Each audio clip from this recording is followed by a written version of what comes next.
નમસ્કાર વિદ્યાર્થી મિત્રો, આજે આપણે વ્યાકરણ વિભાગની અંદર ટેન્સની વાત કરીશું અને એમાં પહેલો ટેન્સ છે સિમ્પલ પ્રેઝન્ટ ટેન્સ, સાદો વર્તમાન કાળ. સૌથી પ્રચલિત અને સૌથી વધારે વપરાતો આ ટેન્સ છે. સૌ પ્રથમ આપણે જોઈએ એમનું ફોર્મ, એમનું સ્ટ્રક્ચર, એમની વાક્ય રચના. એ હકાર, નકાર અને પ્રશ્નાર્થમાં વાક્ય રચના કેવી હોય છે. Singular plus infinitive plus SES. Okay, જો કર્તા તરીકે આઈ હોય, વી હોય, યુ હોય, ધે હોય તો ક્રિયાપદનું મૂળરૂપ મૂકવાનું છે. એની સાથે પછી કર્મ, અન્ય શબ્દો. પરંતુ જો કર્તા તરીકે હી, સી, ઇટ હોય કે કોઈ એકવચન નામ હોય તો એમની સાથે જે ક્રિયાપદ આવશે એ એસ અથવા તો ES વાળું આવશે. દાખલા તરીકે તમે ઉદાહરણ જોઈ શકો, હી, શી, ઇટ લવ્સ જોર્ડન. જો એમ ન હોય તો આઈ, વી, ધે, યુ લવ ઇજિપ્ત. તો એકદમ સિમ્પલ બાબત થઈ. જો કર્તા તરીકે હી, સી, ઇટ હોય અથવા તો એકવચન નામ હોય, મોહન હોય, મીનાક્ષી હોય, એલિફન્ટ હોય, તો એમની સાથે જે ક્રિયાપદ આવે છે એ એસ અથવા તો ES વાળું આવે છે. હવે એસ અને ESમાં પણ નિયમો છે. જે બહુવચન બનાવવાના જે નિયમો છે એ જ અહીંયા લાગુ પડશે. ક્રિયાપદને છેડે એસ આવતો હોય, SH આવતો હોય, CH આવતો હોય, X આવતો હોય કે O આવતો હોય તો એવા ક્રિયાપદોની પાછળ ES લાગે છે, બાકીના ક્રિયાપદોની પાછળ S લાગે છે. તો આ સિમ્પલ સ્ટ્રક્ચર થયું. વાક્યને નેગેશન કરવું હોય, નેગેટિવ બનાવવું હોય, નકાર બનાવવું હોય તો એમાં પહેલાં કરતા સાથે ડુ નોટ અથવા તો ડઝ નોટ, એની સાથે ઇન્ફિનિટિવ. ઇન્ફિનિટિવ એટલે ક્રિયાપદનું મૂળ રૂપ મૂકવાનું થશે. જો કર્તા તરીકે હી, સી, ઇટ હોય તો એની સાથે ડઝ નોટ આવશે. એને ટૂંકમાં તમે ડઝન્ટ પણ કહી શકો. જો કર્તા તરીકે આઈ, વી, યુ, ધે અથવા તો બહુવચન નામ હોય તો એમની સાથે ડોન્ટ, ડુ નોટ, શોર્ટમાં તમે એને ડોન્ટ કહી શકો. મુકાય છે. પ્રશ્નાર્થ વાક્ય હોય સિમ્પલ પ્રેઝન્ટ ટેન્સની અંદર તો એની શરૂઆત કર્તાની આગળ છે એ ડુ અથવા તો ડઝ મૂકવામાં આવે છે. ફરીથી જો કર્તા હી, સી, ઇટ હોય તો ડઝ આવશે, બાકીના બધા કર્તાઓ સાથે ડુ આવશે. પણ અહીંયા કર્તાની આગળ તમારે ડુ અથવા તો ડઝ મૂકવાનું છે. એની સાથેનું ક્રિયાપદ ઇન્ફિનિટિવ આવશે. કોઈ SES એવો પ્રત્યય નહીં લાગે. અને છેલ્લે ક્વેશ્ચન માર્ક મૂકવાનું છે. દાખલા તરીકે does it rain, does it rain, do you smoke. તો આ એના 3 સિમ્પલ સ્ટ્રક્ચર થયા: હકાર, નકાર અને પ્રશ્નાર્થ. એકદમ સિમ્પલ બાબત છે.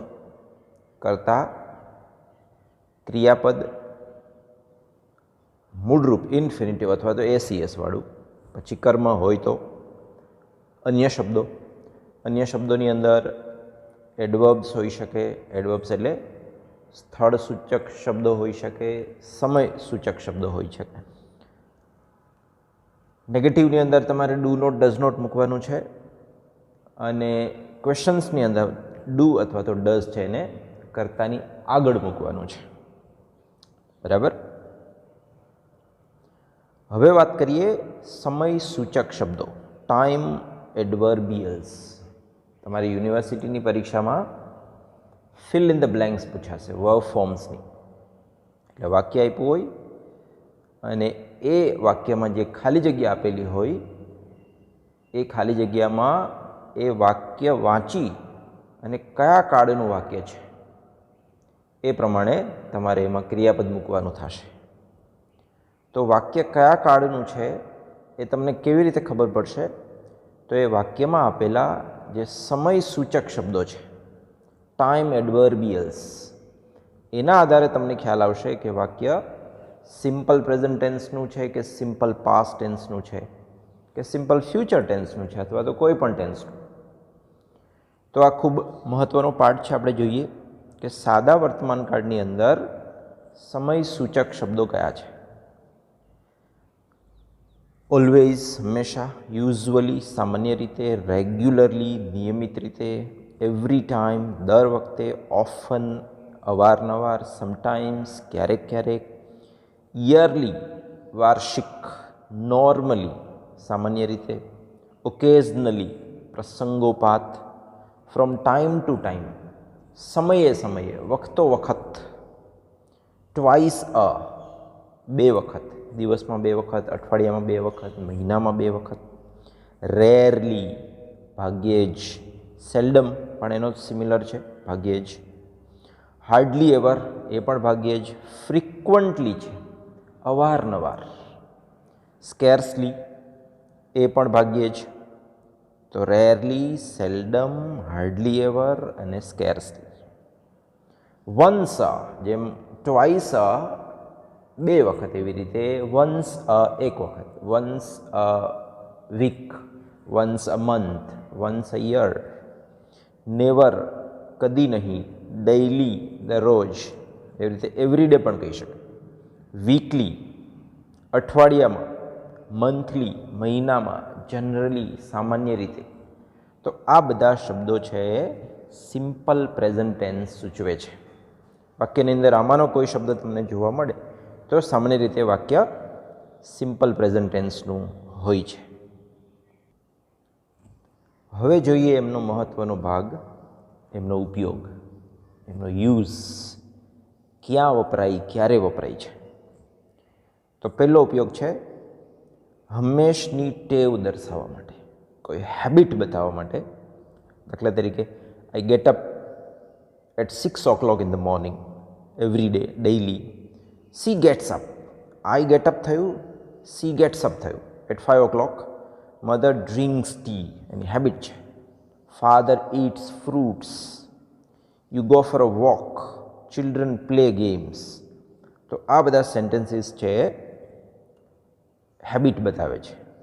નંબર 2, કુદરતી સ્વભાવ કે નિયમ દર્શાવવા માટે, જે નેચર છે બરાબર એ દર્શાવવા માટે, રૂલ્સ બતાવવા માટે. The dog barks at a stranger, એ કૂતરાનો સ્વભાવ છે. કૂતરો અજાણ્યા વ્યક્તિ તરફ ભસે છે. ધ કાવ ગીવ્સ મિલ્ક, એ ગાયનું નેચર છે, ગાય આપણને દૂધ આપે છે.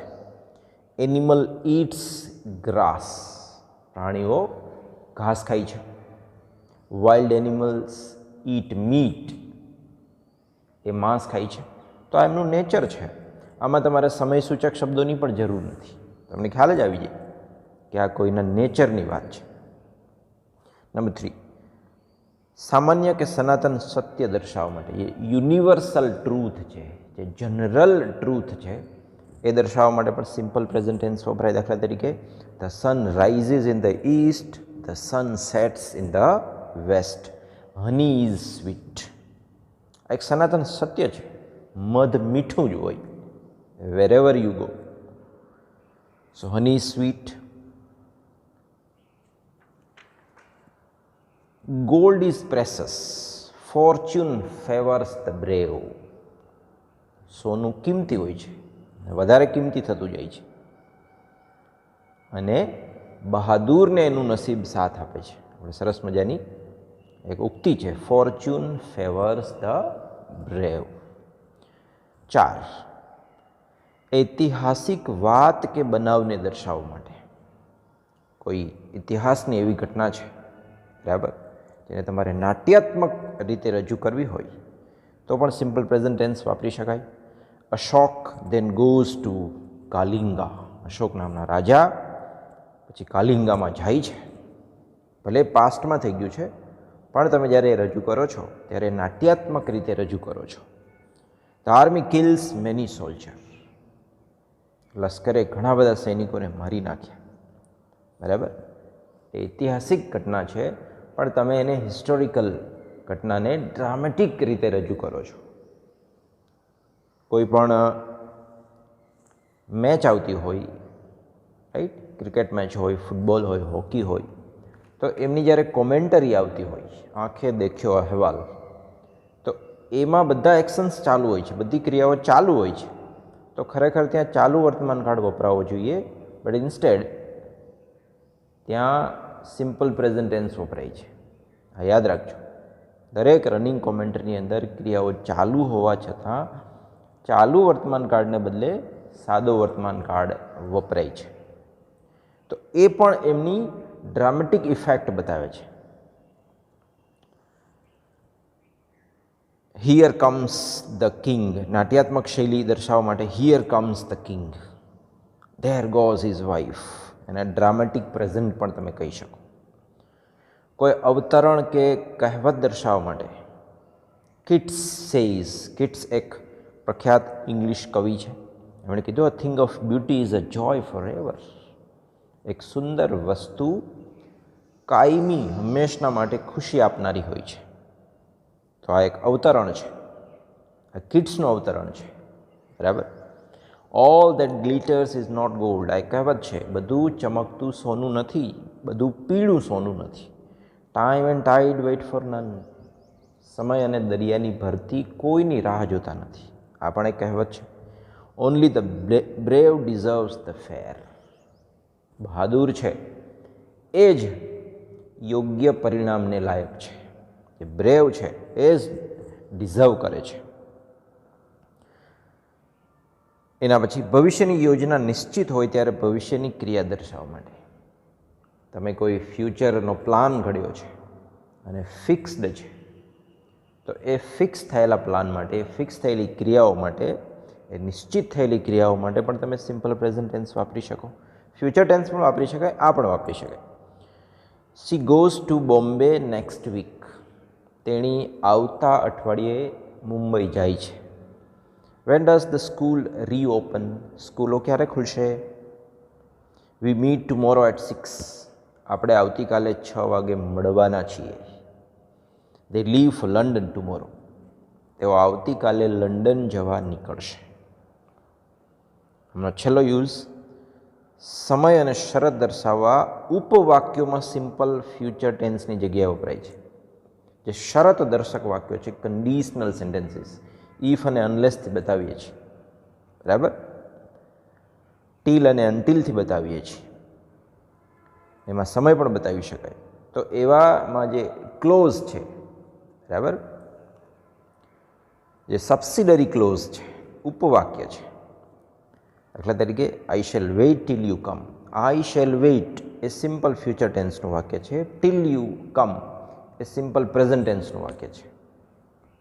If it rains we shall get wet, જો વરસાદ પડશે, જો વરસાદ આવશે તો આપણે ભીંજાઈ જઈશું. લેટ અસ વેઇટ ટીલ હી રિટર્ન્સ, એ આવે ત્યાં સુધી રાહ જોઈએ. તો અહીંયા આ સમય અને શરત દર્શક વાક્યો છે, એમાં એક એક વાક્ય છે સિમ્પલ પ્રેઝન્ટ ટેન્સનું છે. હવે જોઈએ આપણે એમના થોડા ઉદાહરણો કે જે તમને પરીક્ષામાં પૂછાતા હોય છે. Exercise, fill in the following blanks using the proper verb form. એમાં પહેલું sentence, he always dash to college on time. એના માટે ક્રિયાપદ આપ્યું છે ગો. હવે આ બધા વાક્યો સિમ્પલ પ્રેઝન્ટ ટેન્સના જ છે. બરાબર, એટલે આમને ફિલઅપ કરવામાં કોઈ મુશ્કેલી નહીં પડે. સમય સૂચક શબ્દ ઓલવેઝ આપ્યો છે કે સમયસર હંમેશા કોલેજે જાય છે. કરતા હી છે એટલે એમની પાછળ આપણે SES મૂકવો પડશે. હવે ક્રિયાપદની પાછળ ઓ આવ્યો છે એટલે ES લાગશે. He always goes to college on time, તો એનો જવાબ ગોઝ. નંબર 2, આઈ ખાલી જગ્યા up at 6 AM every day. ત્યાં ક્રિયાપદ આપ્યું છે ગેટ. વાક્ય હકાર છે. આઈ વી યુ દે હોય તો ક્રિયાપદનું મૂળ રૂપ એટલે કે ઇન્ફિનિટિવ મૂકવાનું હોય છે. અહીંયા ક્રિયાપદનું મૂળ રૂપ જ આપ્યું છે તો ગેટને એમ જ ગેટ મૂકી દેવાનું છે. I get up at 6 AM every morning every day. પણ જો ત્યાં હી સી ઇટ અથવા તો કોઈ નામ હોત તો ગેટ્સ થઈ જાત. બરાબર. સો વેરી સિમ્પલ. નંબર 3, આઈ ડ્રિંક મિલ્ક. હું દૂધ પીઉં છું. હું દૂધ પીઉં છું. આઈ ડેશ ટી. નોટ અને ડ્રિંકનો યુઝ કરીને વાક્ય બનાવવાનું છે એટલે કે વાક્ય નેગેટિવ બનાવવાનું છે. વાક્ય નેગેટિવ બનાવવું હોય તો ડુ નોટ અને ડઝ નોટનો યુઝ કરવો પડે. બરાબર. આઈ છે, આઈ વી યુ ધે હોય અથવા તો બહુવચન નામ હોય તો ડુ આવશે. હી શી એક વચન નામ હોય તો ડઝ આવશે. એટલે આઈ ડુ આવશે, સાથે નોટ મૂકવાનું. હવે ડુ કે ડઝ સાથે ક્રિયાપદનું ઇન્ફિનિટિવ એટલે કે મૂળરૂપ આવશે. એટલે આઈ ડોન્ટ ડ્રિંક ટી અથવા તો I do not drink tea એનો જવાબ છે. Number 4, where dash you dash every morning? Question mark. તમે દરરોજ સવારે ક્યાં જાઓ છો? પ્રશ્નાર્થ વાક્ય છે. બરાબર. યુ છે એટલે ડુ આવશે. વેર ડુ યુ, હવે ડુ હોય કે ડઝ હોય એમની સાથે ક્રિયાપદનું મૂળરૂપ જ મૂકવાનું. એસ કે કશું લગાડવાનું નથી. તો વાક્ય સિમ્પલ થઈ ગયું. Where do you go every morning? તમે દરરોજ સવારે ક્યાં જાઓ છો? 5th, 5મું, dash C dash how to cook. How to cook એટલે રસોઈ બનાવવી. ઇન્ટુ બ્રેકેટ્સ જે ક્રિયાપદ આપ્યું છે નો એટલે જાણવું, આવડવું. પ્રશ્નાર્થ વાક્ય છે. શું તેણીને રસોઈ બનાવતા આવડે છે? એવો પ્રશ્ન છે. હવે શી છે એટલે ડુ ડઝમાંથી આપણે ડઝનો યુઝ કરવાનો છે. Does she know how to cook? શું તેણી જાણે છે કેવી રીતે રસોઈ બનાવવી? તો આ થોડા ઉદાહરણો તમને આપ્યા છે. બીજા પણ ઉદાહરણો તમે તમારી રીતે સોલ્વ કરજો તો આ સિમ્પલ ટેન્સ છે તમને સિમ્પલ રીતે આવડી જશે. Thank you.